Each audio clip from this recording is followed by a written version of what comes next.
أعوذ بالله من الشيطان الرجيم بسم الله الرحمن الرحيم وإذا مس الناس ضر دعوا ربهم منيبين إليه ثم إذا أذاقهم منه رحمة إذا فريق منهم بربهم يشركون. سورہ روم آیت نمبر 33 ہے. پچھلی آیات کے اندر چونکہ کافی فاصلہ آ چکا ہے، اللہ رب العزت نے سورہ روم کے اندر رومیوں کا قصہ ذکر فرمایا، اس کے بعد انسان کی فطرت کے بارے میں چند باتیں اللہ رب العزت یہاں ذکر فرما رہے ہیں. فطرت اللہ فطر الناس علیہا لا تبدیل لخلق اللہ پچھلی آیات میں گزرا ہے. انسان کی فطرت نیچر کیا ہے؟ اس نیچر کے اندر کچھ نیگیٹو چیزیں ہیں، کچھ پازیٹو چیزیں ہیں. ان سب چیزوں کا اللہ نے ذکر فرمایا. جو نیگیٹو چیزیں صحیح ہونی چاہیے تو وہ کیسے ٹھیک ہوں گی ان کا بھی ذکر فرمایا، اور جو پازیٹو چیزیں بڑھنی چاہیے، زیادہ ہونی چاہیے، ان کا بھی ذکر فرمایا. یہاں پر اللہ رب العزت نے ایک خاص فطرت کا ذکر کیا. وَإِذَا مَسَّ النَّاسَ ضُرٌّ، انسان کو جب تکلیف پہنچتی ہے، تو جب انسان کو تکلیف پہنچتی ہے تو عام طور پر اس کا رد عمل جو ری ایکشن ہوتا ہے وہ ایک ہوتا ہے. اچھا انسان ہے، برا انسان ہے، مشہور ہے، غیر مشہور، پیسے والا ہے، غریب ہے، ان سب کا ایک ریئیکشن ہے. دعوا ربهم منیبین الیہ، وہ اپنے پروردگار کو پکارنے لگتا ہے، اپنے پالنے والے کو پکارنے لگتا ہے، اس کی طرف متوجہ ہو جاتا ہے. جب انسان کے اوپر مشکل آتی ہے، جب انسان کے اوپر تکلیف آتی ہے، جب انسان کی خصلت کا ہو، جب انسان کے اندر بھلائی کا مادہ ہو، یہ اس وقت کی بات ہے. ورنہ آپ کے سامنے بھی بہت سی مثالیں ایسی ہوں گی. یہ عام لوگ نہیں ہوتے، یہ کچھ لوگ ہوتے ہیں قوموں کے اندر کہ جن کے اوپر تکلیف آتی ہے پھر بھی وہ سدھرتے نہیں، پھر بھی وہ اللہ کی طرف متوجہ نہیں ہوتے. یہ بہت ہی اس نوعیت کے انسان لوگ ہوتے ہیں جو انسان کہلانے کے قابل نہیں ہوتے. اولئک کالانعام بل ہم اضل، اور دوسری جگہ بل ہم اضل سبیلا، تو انسانوں سے بھی گئے گزرے ہوتے ہیں. ہمارے ایک بزرگ ہیں، انہوں نے اپنے سامنے پیش آمدہ ایک واقعہ ذکر کیا. فیصلہ آباد کے کوئی MLA تھے کسی زمانے کے اندر، ویل ایجوکیٹڈ لوگوں میں بہت زیادہ ان کا معاملہ تھا.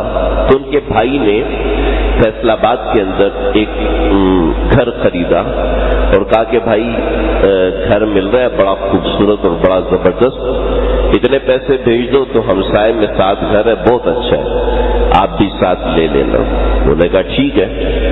تو جب وہ گھر لیا تو دیکھنے کے لیے آئے، چھٹی گزارنے، مہینہ 1.5 مہینہ انہوں نے رہنا تھا.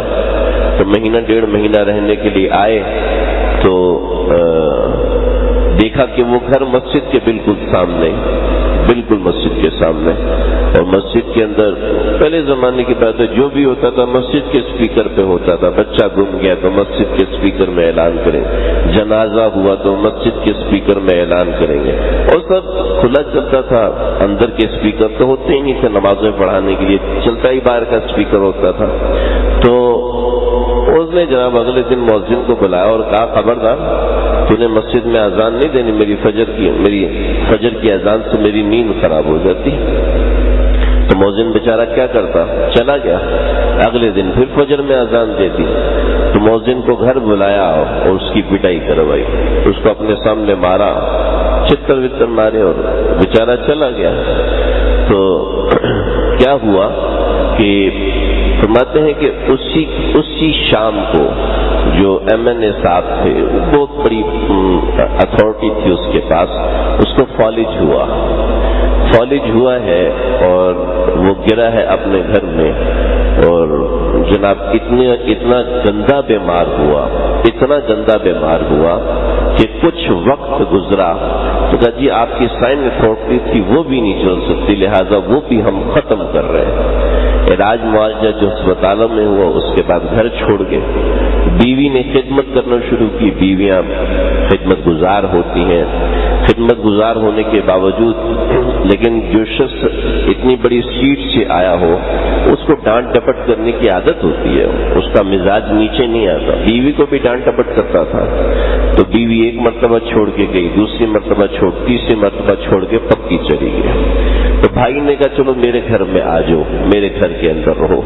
تو اپنے بھائی کے ساتھ رہنے لگا۔ تو جو بھابھی تھی وہ خدمت کرتی تھی، خیال رکھتی تھی، سب کچھ یہ کرنا کرانا، لیکن جب ڈانٹ ڈپٹ کا جو شخص مزاج کا ہوتا ہے، غصے کا عادی ہوتا ہے، وہ نیچے نہیں آتا۔ چنانچہ وہ نیچے نہیں آیا۔ ایک کافی طویل قصہ، کئی صفحات پہ مبنی قصہ ہے، میں مختصر بتاتا ہوں کہ کچھ عرصے میں بھائی نے بھی اپنے گھر سے نکال دیا، لیکن آخر تک یہ معاملہ ہے کہ اللہ کی یاد نہیں آئی۔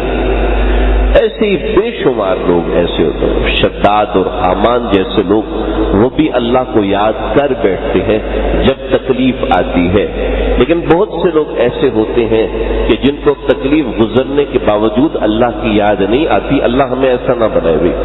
اللہ بھلے سے کتنی بھی نعمتیں ہوں اللہ نے دی ہوئی ہیں، اور اللہ تعالیٰ کسی پہ آزمائش نہ لائے، نعمت چھیننے کے بعد اگر اللہ یاد آ رہے تو سمجھ لیں فطرت پر ہے، امتحان ہے، اور امتحان کے اندر نمازیں پڑھ رہے اللہ سے دعائیں، بہت اچھی بات ہے کہ امتحان کے وقت تو اللہ کو یاد کریں، لیکن آج کا زمانہ ایسا آ چکا ہے کہ امتحان کے وقت میں لڑکے نماز ہی نہیں پڑھتے، محنت تو کوئی ضرورت نہیں نماز پڑھنے کی، مسجد میں جاؤ گے ٹائم ضائع ہوگا، یہ نہیں، ایسا نہیں ہونا چاہیے۔ آج ایسی فطرت آتی جا رہی ہے کہ مصیبت کے وقت بھی اللہ یاد نہیں آتے۔ آپ چلے جائیں آغا خان میں، اللہ نہ لے جائیں کسی کو، لیاقت نیشنل میں چلے جائیں، جنا ہاسپٹل میں چلے جائیں، چلے جنا اور سیور کی تو بات نہیں کرتا، یہ جو بڑے ہاسپٹلز ہیں جہاں پر اچھی ایمرجنسیز اور اچھے آئی سی یو وارڈز بنے ہیں، اس کے ویٹنگ ایریاز میں پہلے جائے نمازیں بچھی ہوتی تھی، تسبیحات ہوتی تھی، لوگ پڑھتے تھے۔ میں نے گزارے ہیں ایسی جگہوں پر، آج کل کوئی تسبیح نہیں ہے، آج کل کوئی مصلی نہیں ہے، آج کل صرف اور صرف موبائل فون ہے، اور صرف ٹی وی لگا ہوا اس کو دیکھ رہے ہیں، یا پھر موبائل فون پہ غرق ہے۔ مصیبت میں بھی اللہ یاد نہیں آتا۔ آج ایسا زمانہ آ چکا ہے، اللہ ہماری حفاظت فرمائے۔ سب کی بات نہیں ہے، لیکن بہت سے لوگ ایسے ہیں کہ مصیبت اور تکلیف آتی ہے تو وہ اللہ کی طرف متوجہ ہوتے ہیں۔ یہ ایک مثبت رویہ انسان کے اندر اللہ نے رکھا ہے کہ مشکل وقت میں وہ اللہ کو یاد کرتے ہیں۔ جیسی زور سے بادل گرجا استغفر اللہ، اللہ معاف کرنا، یہ منہ سے نکلتا ہے، اللہ کرے ہماری نسلوں کے منہ سے بھی یہ نکلتا رہے، ورنہ آج کل تو یہ سیلفیاں بنانے اور تصویریں کھینچنے نکل جاتے ہیں۔ یہ انسان کے اندر ایک اچھی خصلت ہے، لیکن اس کے ساتھ بری خصلت کیا ہے؟ اس کے ساتھ بری خصلت یہ کہ ثم اذا اذاقهم منه رحمہ، جب ہم اس کو اچھائی دیتے ہیں تو اذا فریق منهم بربهم یشرکون، تو انسانوں میں سے ایک گروہ ایسا بھی ہے، یعنی ایسے برے لوگ بھی موجود ہیں کہ جو اس وقت اللہ سے شرک کرنے لگتے ہیں۔ قرآن مجید میں لکھا ہے کہ اس وقت شرک کرنے لگتے ہیں، ہم تو نہیں دیکھتے کہ کوئی شرک کرنے لگ رہا ہے، قرآن میں لکھا ہوا اذا فریق منهم بربهم یشرکون، شرک کرنے، لیکن ہم نے تو آج تک نہیں دیکھا کسی کو نعمتیں ملی ہو چلو بے نمازی ہو جاتا ہے، نعمتیں ملی ہو روزہ رکھنا چھوڑ دیتا ہے، نعمتیں ملتی ہیں وہ میوزیکل پارٹیز میں جانا شراب پی لیتا ہے زیادہ سے، شرک کرنا تو ہم نے نہیں دیکھا۔ آؤٹ پٹ اللہ کہہ رہے ہیں اس کا شرک کرنا ہے، یا اللہ سمجھا رہے ہیں جس طرح اللہ کو غصہ شرک پر آتا ہے اسی طرح اللہ کو غصہ اس کی ناشکری پر آتا ہے کہ جب اللہ نعمت دے رہے ہیں تو اس نعمت کے بدلے میں شکر ہونا چاہیے، اس نعمت کے بدلے میں اپنی مرضی کی زندگی گزارنا شروع کر دیتا ہے، نافرمانی کرنا شروع کر دیتا ہے۔ نہیں، ایسا نہیں ہونا چاہیے۔ اللہ کو ایسے غصہ آتا ہے جیسے شرک کرنے والے پہ غصہ آتا ہے۔ قرآن مجید میں اس کو بڑا خوبصورت انداز میں سورۃ الفجر میں اللہ نے ذکر کیا ہے کہ وَأَمَّا إِذَا مَبْتَلَاهُ رَبُّهُ فَأَكْرَمَهُ وَنَعَّمَهُ فَيَقُولُ رَبِّي أَكْرَمَنِ، کہ جب ہم اس کو انعام دیتے ہیں، اکرام دیتے ہیں، اچھی چیز کو کہتے ہیں اللہ نے میرا اکرام کیا. وَأَمَّا إِذَا مَا ابْتَلَاهُ فَقَدَرَ عَلَيْهِ رِزْقَهُ فَيَقُولُ رَبِّي أَهَانَنِ. جب اس سے رزق چھینتے ہیں، اس کی کاروبار میں نقصان کرواتے ہیں، یا اس کی زندگی میں کوئی خسارے کا فیصلہ ہو جاتا ہے، کہتے ہیں اللہ تو نہیں کہا ہے، اللہ کی ذات پتہ نہیں کدھر ہے، ہم کو ایسی چھوڑ دیا، ہم کو ایسی نادار کر کے چھوڑ دیا. نہیں، ایسا نہیں ہونا چاہیے. یہی بات ان آیات مبارکہ میں بتائی. جب اللہ کی طرف سے نعمت ملے تو اس کی طرف سے اس پہ شکر ادا کرنا چاہیے، اور جب اس کی طرف سے کوئی مصیبت آئے تو اس کے اوپر صبر کرنا چاہیے. دونوں دفعہ اللہ کی طرف رجوع ہونا چاہیے. مفسرین نے ایک واقعہ لکھا ہے، اپنے زمانے کے بزرگ سے مجھے اس وقت نام شیخ سعید احمد دہلوی رحمۃ اللہ علیہ کا ذکر ہے، کہ ان کا ان کی تجارت کا مال آیا کرتا تھا سمندر کے راستے. تو خادم نے آ کے بتایا کہ حضرت اطلاع ملی ہے کہ بحری بیڑا جو آ رہا تھا سب کا سب ڈوب گیا ہے، اس میں آپ کا مال بھی تھا. تو دل پہ توجہ کی تو فرمایا کہ الحمدللہ. شام کو خادم نے آ کے بتایا جی بحری بیڑا ڈوبا تھا، کچھ جہاز بچ گئے، آپ کا سامان بھی بچ گیا. تو سر جھکایا اور پھر کہا الحمدللہ. تو پوچھا حضرت تعلیم فرما دیجئے آپ کے کرنے کا مقصد کیا ہے؟ تو فرمایا کہ جب سامان کا نقصان ہوا تو میں نے دل کو دیکھا کہ اللہ کا ناشکرہ تو نہیں ہو رہا. تو دل اللہ کا ناشکرہ نہیں تھا. اللہ جی آپ نے دیا تھا، آپ نے لے لیا، میں اس پہ راضی ہوں. تو اس پہ میں نے کہا تھا الحمدللہ.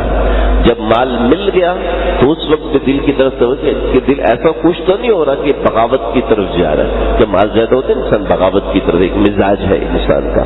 تو دیکھا کہ دل بغاوت کی طرف نہیں ہے، اپنے انہی عزائم پر ہے، نیکی کے عزائم پر ہے. تو کہا الحمدللہ. ان دونوں پہ میں نے اللہ کا شکر ادا کیا. تو ایسا مزاج انسان کا ہونا چاہیے. یہ آیت مبارکہ اس بات کو سمجھا رہی ہے. اللہ مجھے آپ کو ہم سب کو سمجھنے کی توفیق عطا فرمائے.